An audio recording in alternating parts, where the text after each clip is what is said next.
Thabo Mthembu sat in the cramped back room of his mother's spaza shop in Alexandra Township, his eyes glued to his cracked phone screen displaying Forex charts that meant nothing to him but everything to his dreams. At 23, he was fixated on one goal: getting close to his wealthy Uncle Mandla, not his real uncle, but a family friend who had apparently struck it rich in the Forex trading world and now lived like a king in Santon. Once I learn Uncle Mandla's secrets and get him to sponsor my trading career, I'll never have to count rands and cents in this dusty shop again, Thabo thought to himself, watching another Forex guru's YouTube video promising millions. I'll never have to watch my mother stress over electricity bills or worry about where the next meal is coming from. Thabo had grown up believing that life was a ladder. You were either climbing up to the suburbs in German cars, or you were stuck at the bottom forever. His Instagram feed was filled with young guys his age flashing cash, Rolex watches, and BMW keys, all claiming they'd made their fortunes through Forex trading. To Thabo, traditional education and slow-building careers were for suckers. Why work for 30 years when you could make millions in 30 days? Why struggle when you could find a shortcut? In Alexandra, where unemployment was sky-high and opportunity scarce, Thabo had convinced himself that Uncle Mandla was his golden ticket. The man who used to visit their humble home in torn jeans and a faded t-shirt now arrived in a different luxury car each time, wearing designer suits and gold chains. Uncle Mandla claimed he'd cracked the Forex code, and Thabo was determined to crack Uncle Mandla. In Alexandra Township, Thabo was known as Mr. Smooth, the charming dreamer who could talk his way into anything, but never seemed to stick with the hard work required to see it through. He was the guy who started 3 different businesses in 1 year, selling airtime, offering photography services with a borrowed camera, and attempting to become a DJ with equipment he couldn't afford. Each venture lasted exactly as long as it took for him to realize success required more than just confidence and a winning smile. With his lean frame, carefully maintained dreadlocks, and infectious laugh, Thabo drew people in effortlessly. He dressed better than most guys in the township, despite having no steady income, a talent he'd perfected through strategic friendships and knowing exactly what to say to whom. But beneath his charismatic exterior lay a calculated mind, always measuring conversations for their potential to advance his ultimate goal: escaping poverty through the fastest route possible. Life is like a soccer match, Thabo would often tell anyone who'd listen, gesturing dramatically with his hands. You can pass the ball around for 90 minutes and maybe score, or you can find the right moment, take the shot, and win the game in the first 10 minutes. I'm not here to play it safe. I'm here to win big. His younger sister Namsa, 21 and a second-year accounting student at Wits University, represented everything Thabo refused to be. While he chased get-rich-quick schemes, she worked part-time at a call center, studied late into the night, and methodically built her future brick by brick. She was the pride of their mother, disciplined, focused, and unimpressed by her brother's grand promises. "Thabo, you're playing with fire," Namsa warned him one evening as he excitedly showed her Uncle Mandla's latest WhatsApp status update featuring a Lamborghini. That man shows up with expensive cars but never explains how he really makes his money. Real Forex traders don't need to flash their wealth like that. They're too busy actually trading. This whole thing feels like a scam waiting to happen, and you're going to be the victim. The next Friday, Thabo's prayers were answered when his best friend Sasani rolled up to the spaza shop in a borrowed Toyota Corolla, music pumping and gold teeth gleaming. Sasani was everything Thabo aspired to be, or at least everything he thought he wanted to become. At 25, Sasani claimed to be making, quote, serious money through various hustles, though the specifics always remained mysteriously vague. What mattered to Thabo was that Sasani dressed like money, talked like money, and seemed to know all the right people. "Booty, forget about studying those boring charts," Susani announced, stepping out of the car with exaggerated swagger. "Tonight we're going to Santon. There's a Forex networking event at that new rooftop lounge, The Vault. All the big players will be there. Time to stop dreaming and start connecting with the real moneymakers." The plan was simple: dress to impress, mingle with successful traders, and hopefully catch the attention of someone willing to mentor or invest in promising young talent. Susani had convinced Thabo that networking was the secret ingredient missing from his Forex journey. "It's not what you know, my bro, it's who you know," he kept repeating as they prepared for the evening. Later that night, the vault buzzed with the kind of energy that only comes with the promise of easy money. The rooftop venue overlooked the glittering Santon skyline, and the crowd was exactly what Thabo had imagined. Young men in designer shirts clutching expensive whiskey, beautiful women laughing at unfunny jokes, and an atmosphere thick with ambition and pretense. The DJ played the latest Amapiano hits while conversations centered around pip movements, trading strategies, and lifestyle goals. Thabo and Susani, having spent their last rands on entrance fees and one overpriced drink each, worked the room like seasoned networkers.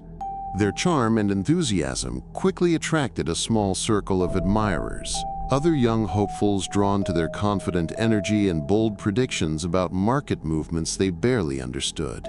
It was near the VIP section that they first spotted him, Uncle Mandela, but not the family friend Thabo remembered. This version of Mandela commanded attention effortlessly, surrounded by a group of well-dressed men and women hanging on his every word. His Rolex caught the light as he gestured, telling stories about million-rand trades and exclusive investment opportunities. Several beautiful women competed for his attention, laughing loudly at his jokes and touching his arm whenever possible. "Eesh, bro!" Susani whispered, nudging Thabo. "That's the kind of energy we need to tap into. Look how everyone gravitates toward him. That's what real success looks like." As if sensing their attention, Mandela's eyes met Thabo's across the crowded space. A smile of recognition crossed his face, and he raised his glass in a subtle acknowledgement before turning back to his captivated audience, leaving Thabo both thrilled and hungry for more direct access to this world of apparent unlimited wealth.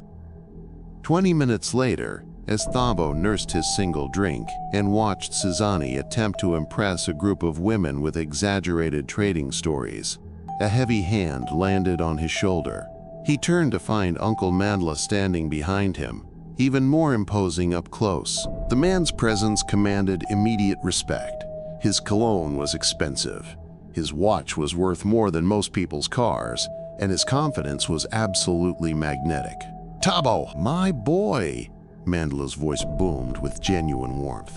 "What are you doing hiding in the corner? Come, let me introduce you to some real players in the game."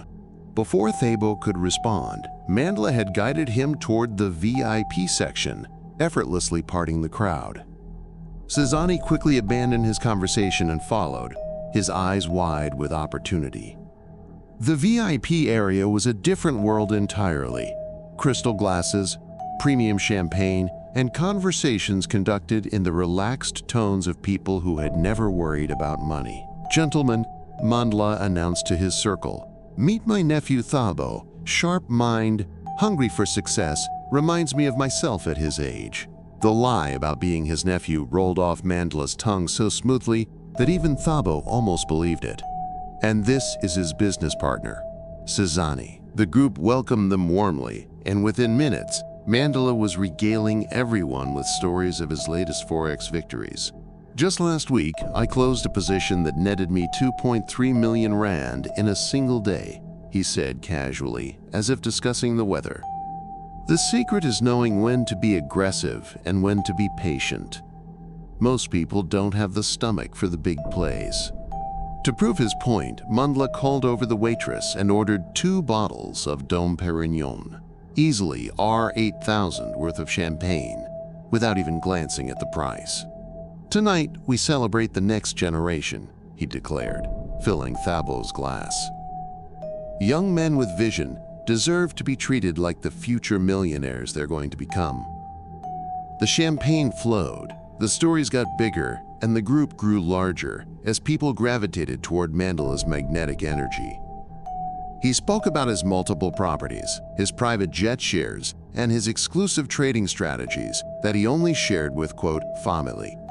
Every word was designed to impress, and it worked perfectly. As the evening progressed, Thabo found himself completely mesmerized. This wasn't just wealth. This was power, influence, and the kind of lifestyle he'd only seen in music videos. When Mandela casually mentioned that he was always looking for sharp young men to mentor in the Forex game, Thabo's heart raced with possibility. This is it, Thabo thought, watching Mandela effortlessly command the attention of everyone around him. This man isn't just my ticket out of Alexandria. He's my ticket to becoming everything I've ever dreamed of being. Whatever it takes, I'm gonna get closer to Uncle Mandela and learn everything he knows. 3 weeks later, Namsa cornered Thabo in their mother's kitchen at 2 a.m. as he stumbled in, reeking of expensive cologne and cheap whiskey. His designer knockoff shirt was wrinkled, his eyes were bloodshot, and he carried himself with the arrogant swagger of someone who believed he was on the verge of greatness. "Where have you been, Thabo?" Namsa demanded, her voice tight with concern and frustration. "Mama's been worried sick. You disappear for days, come home at odd hours. And when you are here, you're always on that phone talking about million-rand deals that don't exist." Thabo waved her off dismissively, opening the fridge and grabbing the last Coke without asking. "Relax, sis. I've been networking, learning the game from people who actually know what they're doing. While you're buried in textbooks studying theory, I'm out there making real connections with real money." "Real connections?" Namsa's voice rose. "Thabo, you haven't contributed a single rand to this household in weeks. Mama had to borrow money from the neighbors to buy groceries yesterday, while you're out there pretending to be something you're not. This isn't networking. This is you living in a fantasy." But Thabo was beyond listening. In his mind, Namsa represented everything he was trying to escape. The small thinking, the acceptance of struggle, the belief that success had to be earned slowly and painfully. "You don't understand," he said, his voice taking on the condescending tone he'd picked up from Mandela's circle. "I'm building my future. I'm positioning myself. You can't make real money thinking small like everyone else in this township." Before Namsa could respond, Thabo's phone buzzed with a message from Sizani. His eyes lit up as he read it, and all thoughts of his sister's concerns vanished instantly. "Bro! Emergency meeting. Uncle M says there's a big opportunity coming up. Some kind of exclusive investment circle, only for serious players. Meet me at Melrose Arch in an hour. Dress sharp. We're meeting potential investors." Thabo's fatigue disappeared immediately. He pushed past Namsa, heading for his room to change clothes. "See? This is exactly what I'm talking about. While you're here worrying about groceries, I'm getting invited to exclusive investment meetings. Uncle Mandela sees potential in me that nobody else in this family recognizes." "Thabo, please?" Namsa called after him, her voice breaking slightly. "Just think about what you're doing. These people, they're using you. Real successful people don't need to constantly prove how rich they are. They don't recruit random young men from townships unless there's something in it for them." But Thabo was already in his room, selecting his best outfit and practicing his, quote, confident businessman expression in the mirror. Namsa's warnings sounded like jealousy to his ears, the desperate protests of someone too scared to dream big. He had tasted the lifestyle he wanted, felt the respect that came with being associated with real wealth, and nothing his sister could say would convince him to give that up.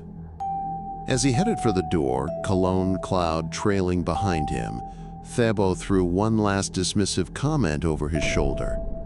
"Some people are meant for greatness, Namsa. Others are meant to worry about grocery money. I know which one I am." 3 hours later, at 5 a.m., Thabo found himself in the penthouse suite of the Michelangelo Hotel in Santon, surrounded by a level of luxury he'd only seen in movies. What Sizani had called an emergency meeting had turned into something much bigger. Uncle Mandla had gathered them for what he described as an exclusive late-night investor session, where serious players discussed time-sensitive opportunities over premium whiskey and imported cigars. The penthouse was a showcase of wealth. Floor-to-ceiling windows overlooking the pre-dawn city lights, leather furniture that probably cost more than most people's annual salaries, and artwork that looked like it belonged in a museum. Despite the unusual hour, the guest list was impressive. Property developers, mining consultants, cryptocurrency pioneers and Forex traders, all dripping in designer suits and Swiss watches, seemingly energized by the exclusivity of being invited to such a secretive gathering. Thabo and Sizani moved through the crowd like sharks, sensing blood in the water. They had perfected their hunting strategy over the past weeks, identified the biggest spenders, positioned themselves nearby during conversations about investment opportunities, and charmed their way into inner circles with well-timed questions and enthusiastic agreement. "Check out that guy by the bar," Sizani whispered to Thabo, nodding toward a heavy-set man in his 50s wearing a Patek Philippe watch and talking loudly about his diamond mine shares. "He's been buying drinks for everyone and just mentioned something about looking for partners in a new venture." Meanwhile, Thabo had his eye on a different target. A younger man, maybe early 30s, who'd arrived in a McLaren and was surrounded by beautiful women eager to hear about his, quote, cryptocurrency empire. The man spoke casually about buying entire city blocks and turning them into high-end developments, dropping figures that made even Uncle Mandla's claims seem modest. "We need to be strategic," Thabo murmured back, adjusting his borrowed Armani tie. "Diamond Guy is older, probably more traditional, easier to impress with respect and enthusiasm. But Crypto Prince over there, he's our age demographic. If we can get in with him, we might access a completely different level of wealth." They split up to work both opportunities simultaneously. Thabo approached the cryptocurrency mogul's circle, timing his arrival perfectly during a discussion about market predictions. "Excuse me," he interjected smoothly. "I couldn't help but overhear your analysis of the Bitcoin surge. My trading mentor, Uncle Mandla, always says the same thing. Timing is everything in digital assets." The mogul turned, intrigued by someone who seemed to speak his language. Within minutes, Thabo had positioned himself as a promising young investor, looking for guidance from someone who'd, quote, already conquered the game. The man, whose name was Jabu, was clearly enjoying the flattery and the opportunity to showcase his expertise to an eager audience. Across the room, Sizani was working his own magic with the diamond investor, playing up his township boy-made-good story while carefully steering the conversation toward mentorship opportunities. As the evening progressed, both young men exchanged numbers with their targets, secured invitations to future events, and felt the intoxicating rush of moving up another level in the social hierarchy. The hunt was successful, but more importantly, it had opened their eyes to just how much wealth existed in these circles. "Bro," Sizani said as they shared an Uber back to Alex, both slightly drunk on champagne and possibility, "we're not thinking big enough. Uncle Mandla is just the beginning. There are levels to this game we haven't even imagined yet." Thabo nodded, scrolling through Jabu's Instagram feed, which was a non-stop showcase of private jets, yacht parties, and cash-filled briefcases. "You are right. We need to start positioning ourselves with multiple mentors, diversify our connections.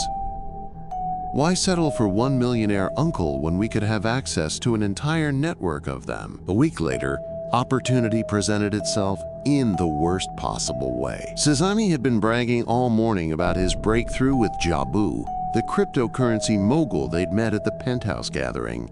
Apparently, Jabu had invited Sizani to a private meeting to discuss a special investment opportunity.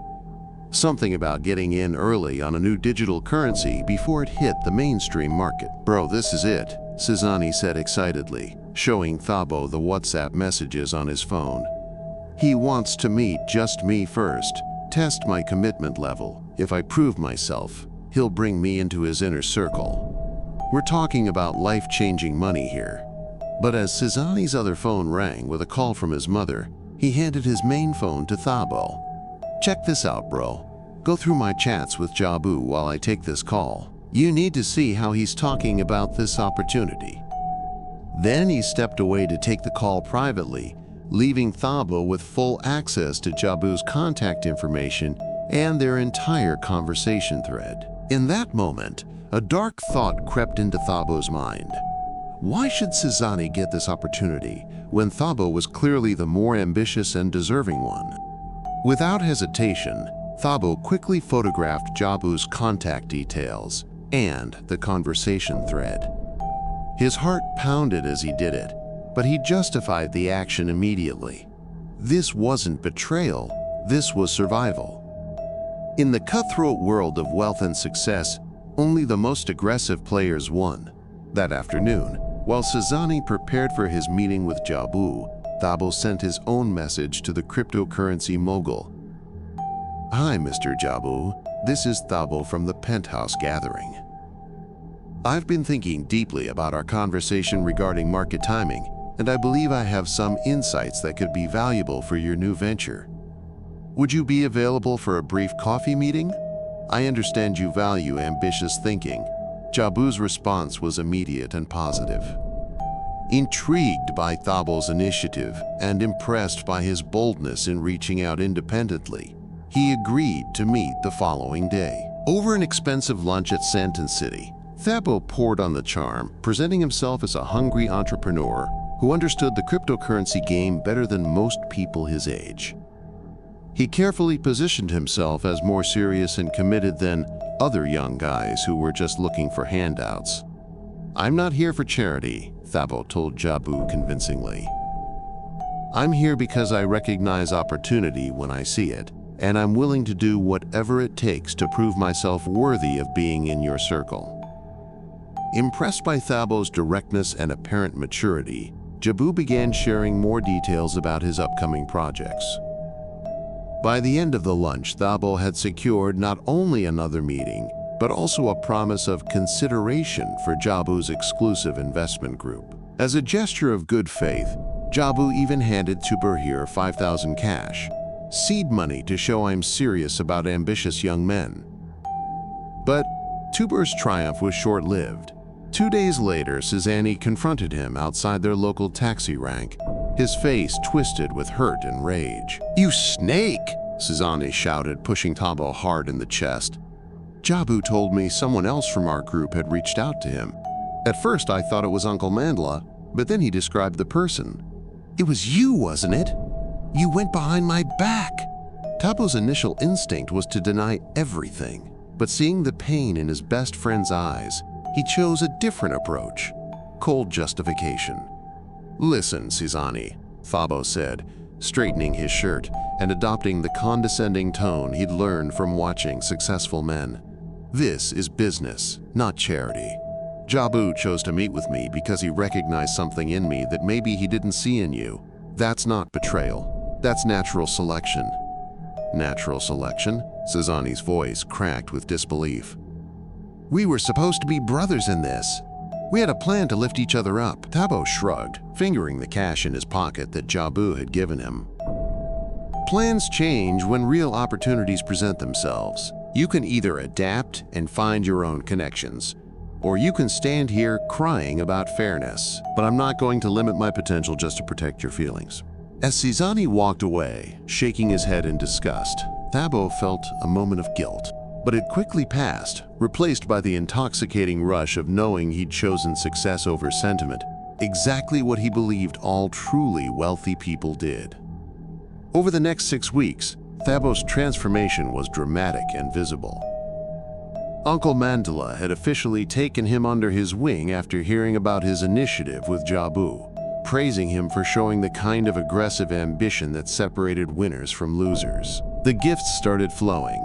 Designer clothes, expensive dinners, a new iPhone, and even a sleek BMW 3 Series to drive.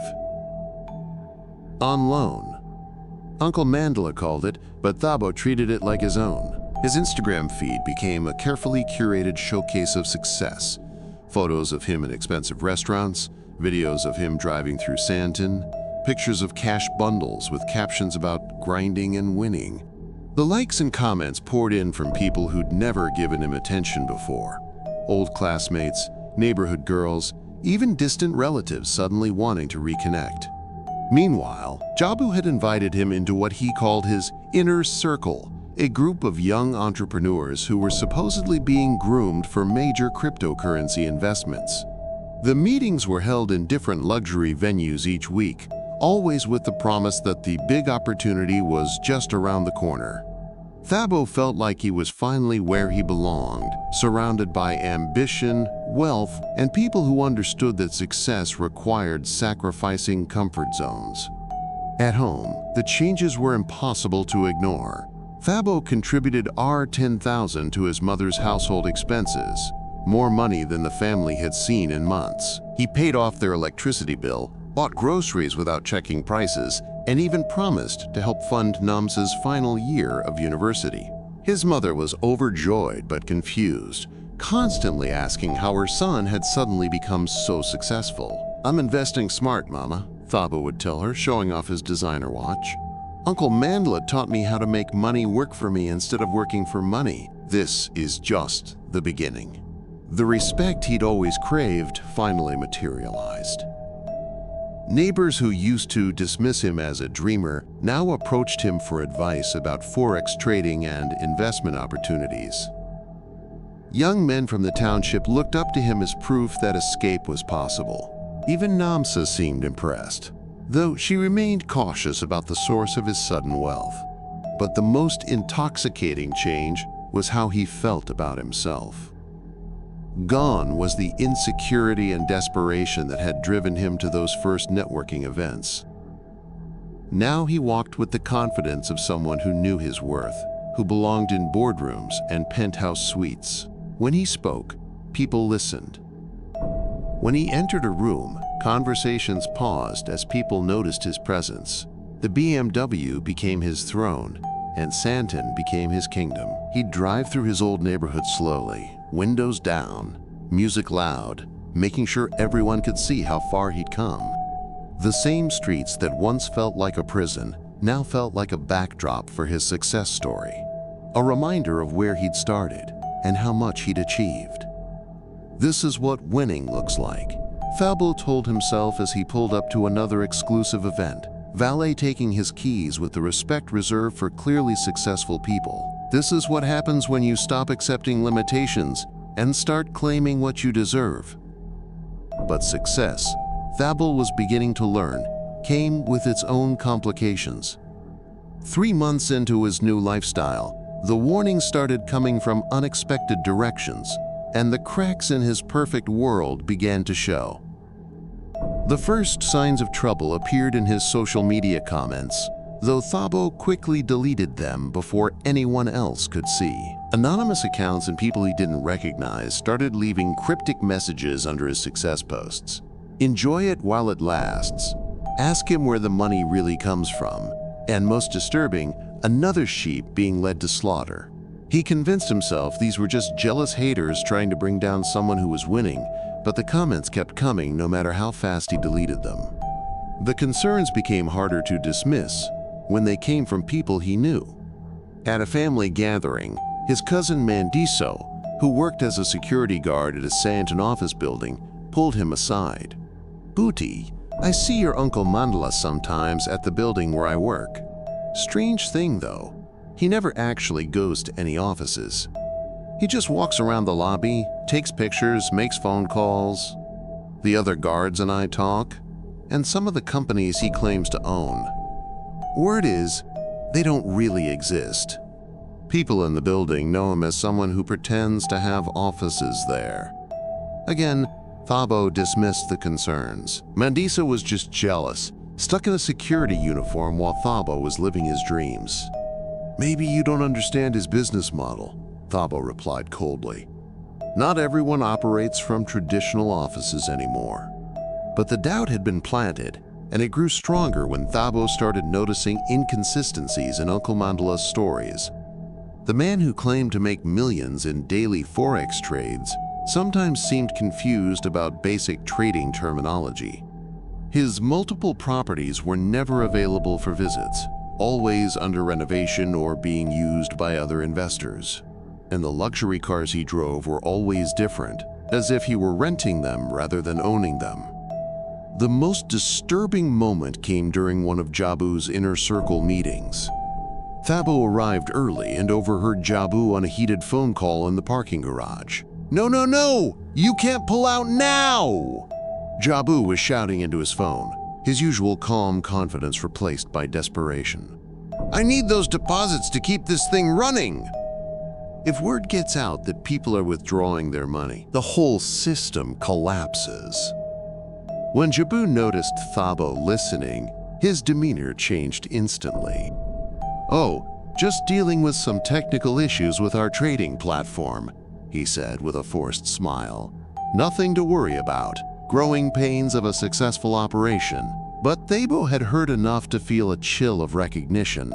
The phrases deposits, withdrawing money, and system collapses sounded less like legitimate business discussions and more like someone trying to keep a house of cards from falling down.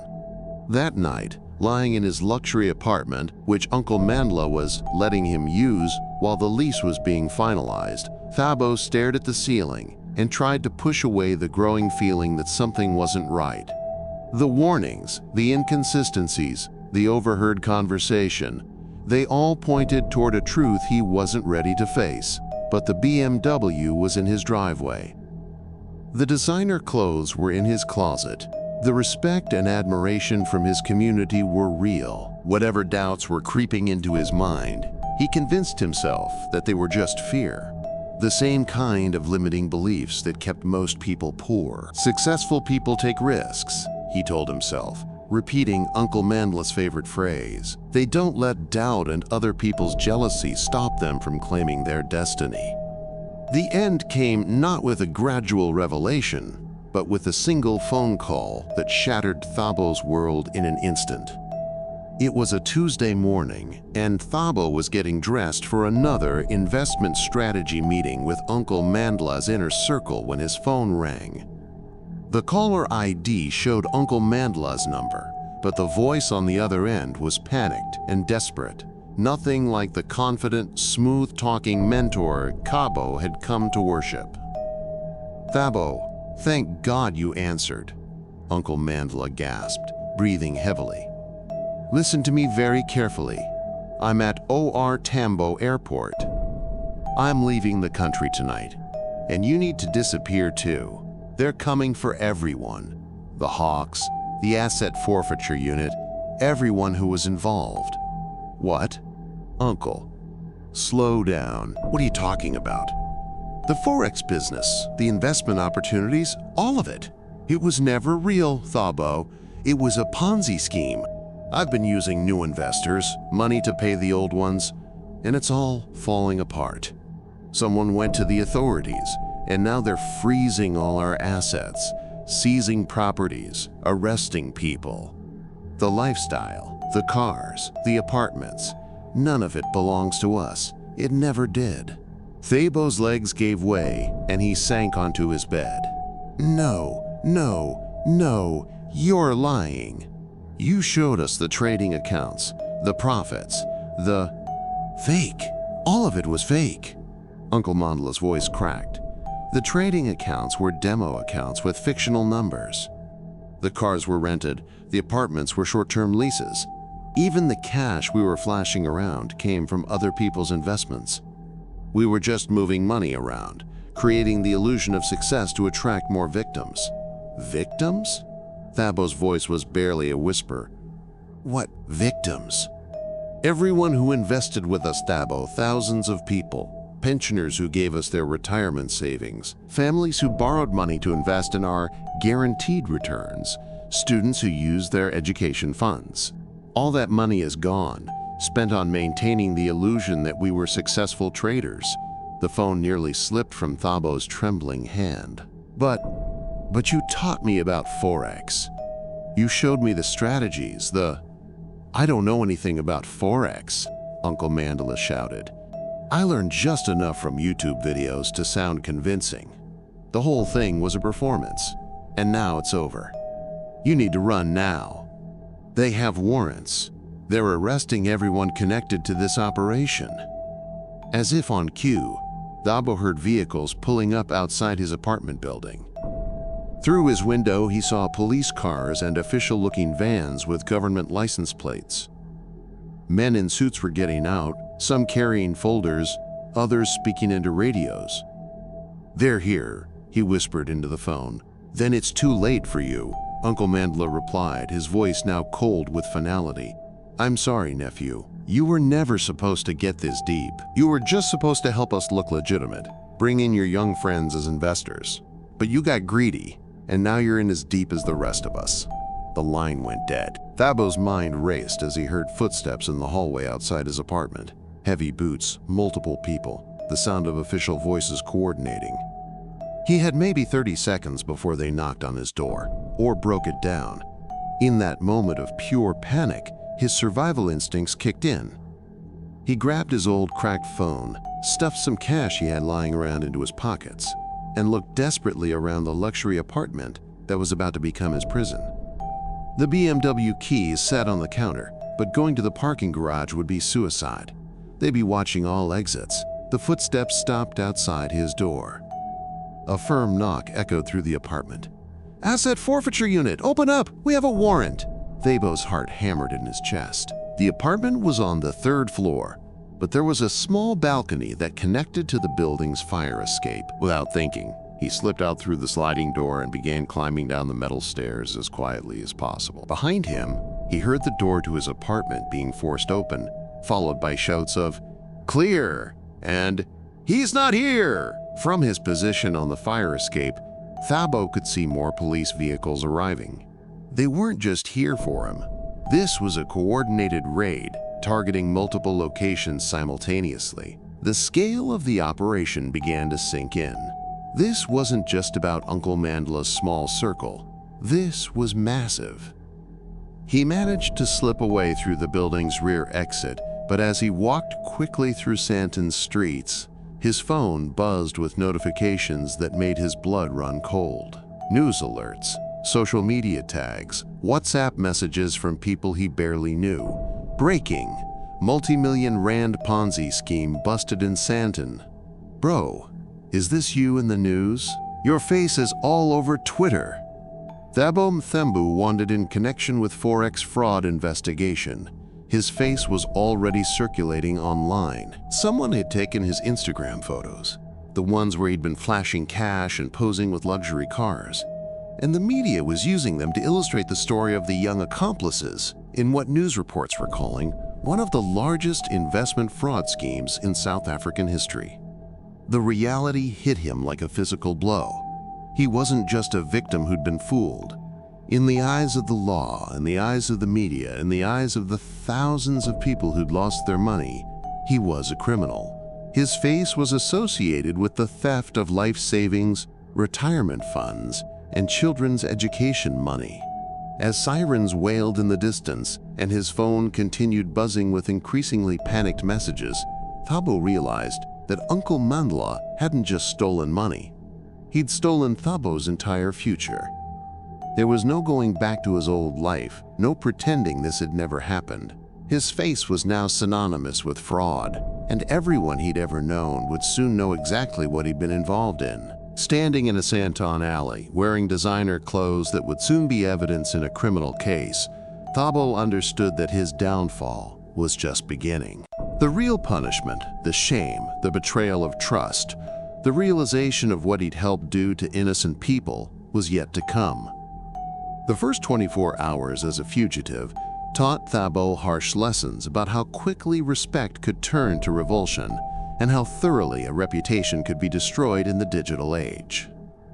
By Wednesday morning, his face was everywhere, not just on news websites, but plastered across social media with captions like "Forex fraudster on the run" and "Thabo the thief." Have you seen him? The photos being circulated weren't flattering police mugshots. They were his own Instagram posts, the very images he'd used to showcase his success, now serving as wanted posters for his capture. Unable to return to Alexandra without putting his family in danger, Thabo had spent the night sleeping rough in Johannesburg's city center, using his designer jacket as a blanket and his expensive shoes as a pillow. But even the homeless shelters weren't safe. Too many people recognized his face from social media, and someone would inevitably call the police for the reward money that had already been posted. The full extent of his public humiliation became clear when he tried to buy food at a small cafe in Hillbrow, thinking the busy, chaotic neighborhood would provide anonymity. The moment he walked in, the young cashier's eyes widened with recognition. "Ish, you're that guy, the scammer from the news." She shouted loud enough for the entire cafe to hear. "Security, security, the Forex thief is here!" Every head in the cafe turned toward Thabo. Conversation stopped. Phone cameras appeared, recording his humiliation in real time. An elderly man at a corner table stood up, his face twisted with rage. "You bastard!" The old man screamed, his voice cracking with emotion. "My daughter invested her university savings with your people. 20,000 rand. Gone. Do you know what you've done to families like ours?" Others joined in, their voices rising in a chorus of anger and pain. "My nephew lost his business loan money. These people stole my mother's pension. Call the police, don't let him escape." Thabo backed toward the door as the crowd grew hostile, but not before multiple phones had captured video of the confrontation. Within hours, the footage was viral across South African social media with captions like "Forex scammer confronted by victims" and "Thabo MTHEMBU gets what he deserves." But the worst humiliation was yet to come. Later that evening, desperate and exhausted, Thabo made the mistake of trying to contact people from his old life. His first call was to Sizani, hoping his former best friend might help despite their betrayal. The phone rang once before Sizani answered. "Thabo?" Sizani's voice was cold, disgusted. "I saw the news, my brother. I saw what you really were this whole time. You know what the worst part is? I actually felt guilty about being angry at you for stealing Jabu's contact. Now I realize you saved me from becoming a victim in your sick game. Sizani, please, I didn't know. Don't lie to me. The police came to my house yesterday asking questions about you. They wanted to know if I was part of it. Do you know what that did to my family's reputation? My mother is too ashamed to go to church because people think her son is a criminal like you." The line went dead. Thabo tried calling other people, old school friends, neighbors, even distant relatives, but the responses were always the same. Some hung up immediately upon hearing his voice. Others stayed on long enough to express their disgust before cutting him off. A few were more cruel, laughing at his downfall and telling him he deserved whatever was coming to him. The most devastating call was to his cousin Mandiso, who had tried to warn him about Uncle Manla months earlier. "You know what, Thabo?" Mandiso said, his voice heavy with disappointment. "When I warned you about Uncle Manla, I thought you were just being naive. I never imagined you were actually helping him steal from people. There's a Gogos in my building who lost her entire pension to your scheme. She trusted you because you're from Alexandra, because she thought you were one of us who had made it. Now she has nothing." "I didn't know, cousin. I swear I didn't know." "It doesn't matter what you knew," Mandiso interrupted. "What matters is what you did. And what you did was help criminals steal from the poorest people in our community. Don't ever contact me again." By Thursday, Thabo's complete social exile was confirmed when videos began circulating of his old neighborhood in Alexandra. Someone had interviewed his former neighbors, and their responses were unanimous in their condemnation. "That boy was always too clever for his own good," said Mrs. Sebeko from the local salon. "Now look where his cleverness got him. He's a common thief who stole from his own people.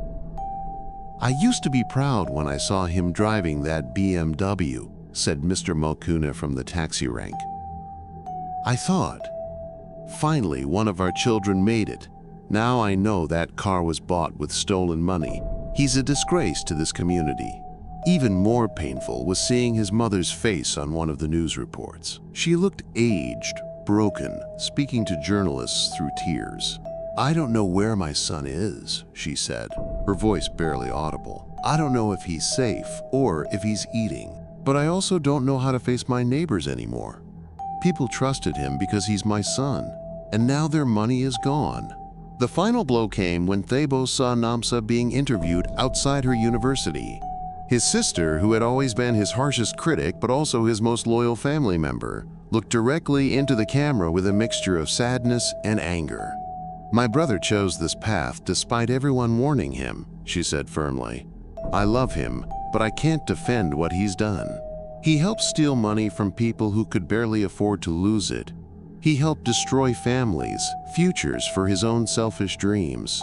Whatever happens to him now, he brought it on himself." Standing in a dingy internet cafe in Hillbrow at 2 a.m., watching his own sister publicly disown him on YouTube, Thabo finally understood the true cost of his choices. He had lost more than money, cars, and apartments. He had lost his identity, his community, and his family's respect. He was no longer Thabo Mathembu from Alexandra, the charming dreamer with big ambitions. He was now just another face on a wanted poster, a cautionary tale about greed and betrayal. As rain began to fall outside the internet cafe, the Churabo stared at his reflection in the black computer screen and realized he had absolutely nowhere left to go. After 5 days of sleeping in doorways, eating from garbage bins, and constantly looking over his shoulder for police or bounty hunters, Thabo's desperation reached a breaking point. His designer clothes were now dirty and torn, his expensive shoes had holes in the soles, and his carefully maintained dreadlocks were matted and unkempt. The transformation from successful entrepreneur to street vagrant was complete, but his pride remained the last barrier to survival. It was Saturday morning when hunger finally broke him. Standing outside a KFC in Johannesburg city center, watching families enjoy meals he couldn't afford, Thabo made a decision that would have been unthinkable a week earlier.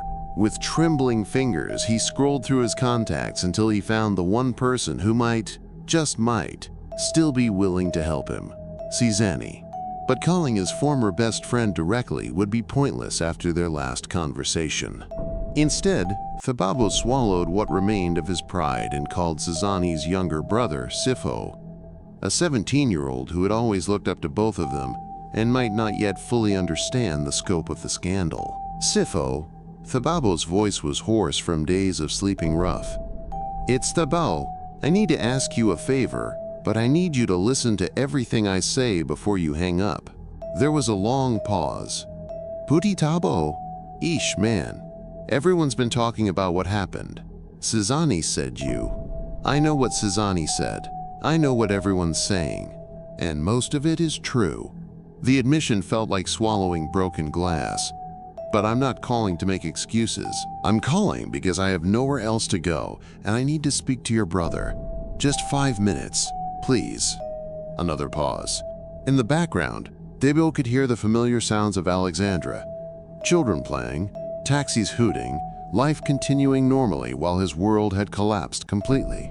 "He's not going to want to talk to you, Booty. He's really angry. And hurt." "I know. But please, Sifo, tell him I'm not the same person who betrayed him. Tell him I have nothing left.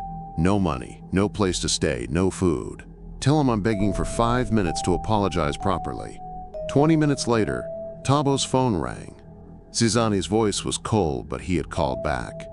"Sifo says you want to talk. You have 3 minutes. Sizani." Thabo's voice broke. "I'm sorry. I know that doesn't fix anything, but I need you to know that I'm truly, completely sorry.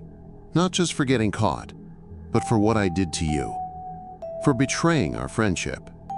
For helping to steal from people's families. You think saying sorry fixes the damage you've done. My family almost lost our house because people thought I was involved with your scam. My mother had to borrow money from the church just to prove we weren't criminals. I know, and I'm not asking for forgiveness. I'm asking for help, not for me. I deserve whatever's coming, but for my family. My mother's getting death threats because people blame her for raising me. Namsa can't focus on her studies because journalists won't leave her alone. There was silence on the line. The Cabo could hear Sizani breathing, thinking, "What do you want from me, Thabo? I want to turn myself in, but not to the police. They'll just throw me in jail and nothing will change. I want to help the investigators recover whatever money can be recovered. I want to testify against Uncle Mandela and the others. I want to try to make this right, but I don't know how to do it safely. You want me to help you surrender? I want you to help me do the right thing. For the first time in my life, I want to actually do something that helps other people instead of just helping myself." The silence stretched for almost a minute. When Sizani finally spoke, his voice was different. Still angry, but thoughtful. "There's something you need to know," he said slowly. "My aunt, my mother's sister, she invested with Uncle Mandela's group. 50,000 rand. It was money she'd been saving for her daughter's medical treatment. My little cousin Lerato has a heart condition, and now they can't afford the surgery." Thabo's stomach dropped. "Sizani, I didn't know." "That's the thing, Thabo. You never asked who was getting hurt. You were so focused on getting rich that you never thought about the families being destroyed. Lerato is 8 years old, and she might die because you and your Uncle Mandela stole her surgery money." The weight of those words hit Thabo like a physical blow. An 8-year-old girl might die because of his greed. The abstract concept of victims suddenly had a face, a name, a story that made his actions feel even more monstrous. "But here's what I'm going to do," Sizani continued, his voice steady with resolve. "I'm not going to help you because I've forgiven you. I'm not going to help you because we used to be friends.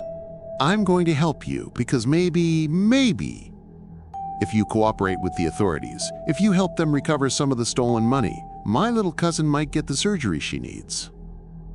"Sizani, listen carefully. I have a contact at the Hawks, someone who worked on a case my uncle was involved in. He's a good man, someone who actually cares about helping victims instead of just making arrests. If you're serious about making this right, I can arrange a meeting. But if you're lying to me, if this is just another scheme to get out of trouble, I will personally make sure you spend the rest of your life in prison." Thabo closed his eyes, feeling something he hadn't experienced in days. Hope. Not hope for wealth or success or escape from consequences, but hope for redemption. Hope that maybe he could do something meaningful with the disaster his life had become. "I'm serious," he whispered. "I want to help. I want to try to save whatever can be saved, including that little girl's life. Then meet me tomorrow at 6 a.m. at the McDonald's in Rosebank. Come alone, and come ready to tell the complete truth about everything." "And Thabo?" "Yes? This is your last chance. If you mess this up, you're on your own forever." The line went dead, leaving Thabo standing in the rain with the first real chance at redemption he'd had since his world collapsed. But as he looked at his reflection in a shop window, dirty, desperate, and completely broken, he wondered if it was possible for someone who had fallen so far to climb back up, even partially. Tomorrow would determine whether Thabo Mathembu could transform from a cautionary tale into something resembling a redemption story. The stakes couldn't be higher, not just his own future, but the life of an innocent 8-year-old girl whose surgery money he had helped to steal. The meeting with Detective Sergeant Mbeki of the Hawks changed everything. For 3 grueling hours in a safe house in Randburg, Thabo laid bare every detail of Uncle Mandela's operation. The fake trading accounts, the recruitment strategies, the luxury rentals, the network of accomplices. His cooperation was invaluable. He had insider knowledge that could help recover millions in stolen assets, and identify victims across the country. In exchange for his full cooperation and testimony, Thabo received immunity from prosecution, but not from the consequences of his actions. The media would still brand him as a former scammer turned state witness. The community would still see him as a traitor.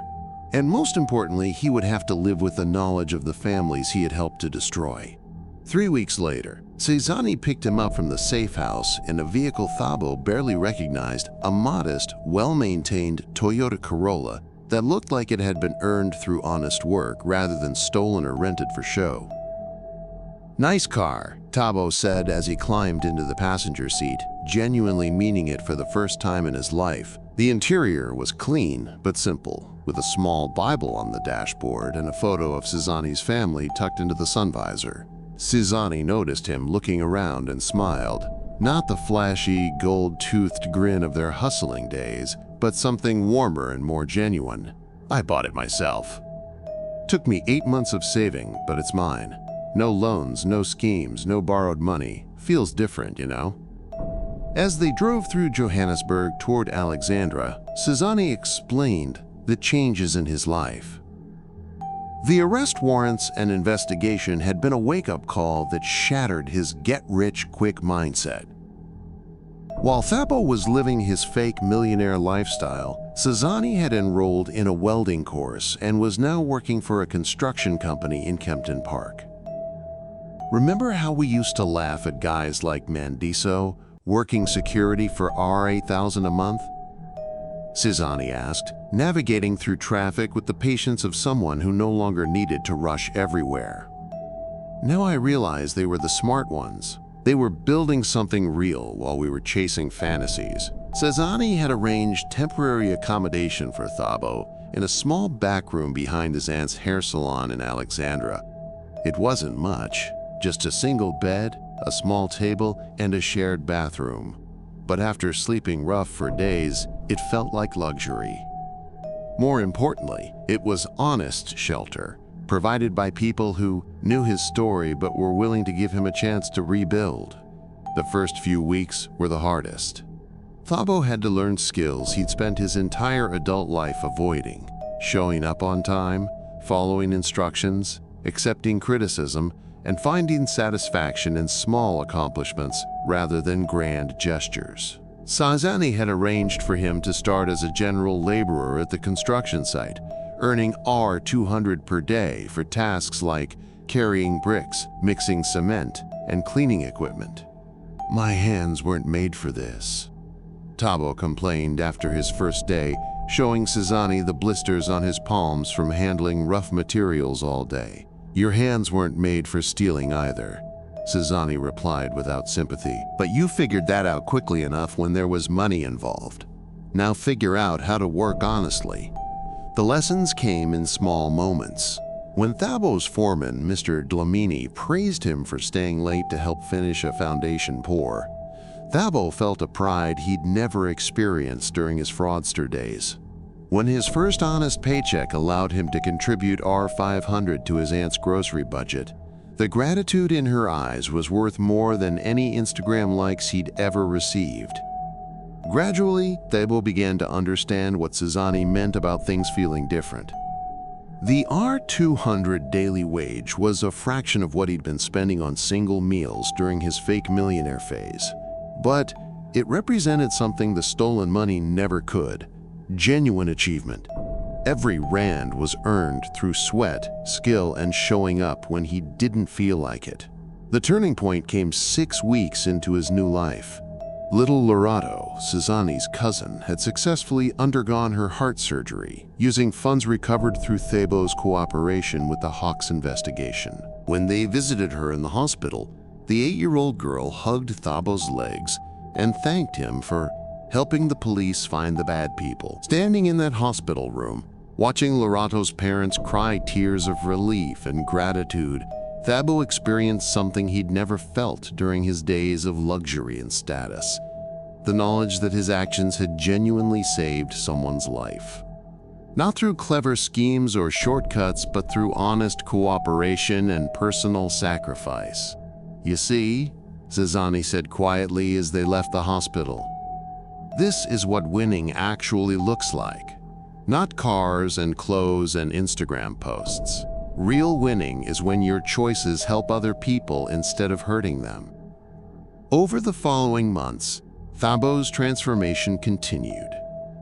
He learned to find satisfaction in small improvements, mastering new construction techniques, earning his foreman's trust, saving enough money to buy his own work boots instead of borrowing them. He started attending church with Sizani's family, not out of sudden religious conversion, but because the community provided structure and accountability he'd never experienced. His relationship with his family slowly began to heal. Namsa visited him at the construction site one afternoon, bringing lunch and staying to watch him work. She didn't say much, but her presence felt like forgiveness beginning to take root.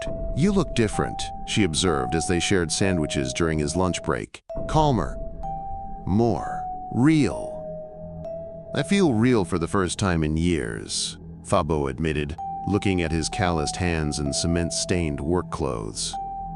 "Like I'm actually earning my place in the world instead of trying to steal it." By month 4, Thabo had been promoted to junior foreman assistant, earning R300 per day and beginning to learn project management skills.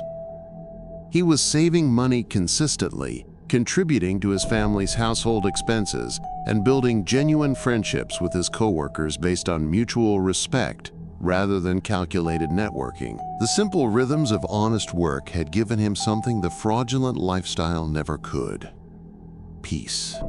He slept well at night, no longer constantly worried about maintaining false images or covering up lies. His conversations were genuine because he had nothing to hide. His relationships were real because they weren't based on what people could do for him. But late one Friday evening, as Thabo walked home from the construction site through the familiar streets of Alexandria, his phone buzzed with a WhatsApp message from an unknown number. The message contained a single photo that made his blood run cold. A screenshot of a news article with the headline, "Forex millionaire returns to South Africa, claims innocence in investment scandal." The photo showed Uncle Mandela stepping off a plane at OR Tambo International Airport, wearing an expensive suit and surrounded by lawyers. He was smiling confidently, as if the past months of investigation and arrests had been nothing more than a minor inconvenience. Below the photo was a message: "My boy, let's talk." Some people appreciate loyalty more than the government does. There are opportunities for smart young men who know how to keep quiet. Thabo stared at the message, his hands trembling slightly. Uncle Mandela was back, and somehow, despite everything that had happened, he was still trying to pull Thabo back into the world of easy money and dangerous shortcuts.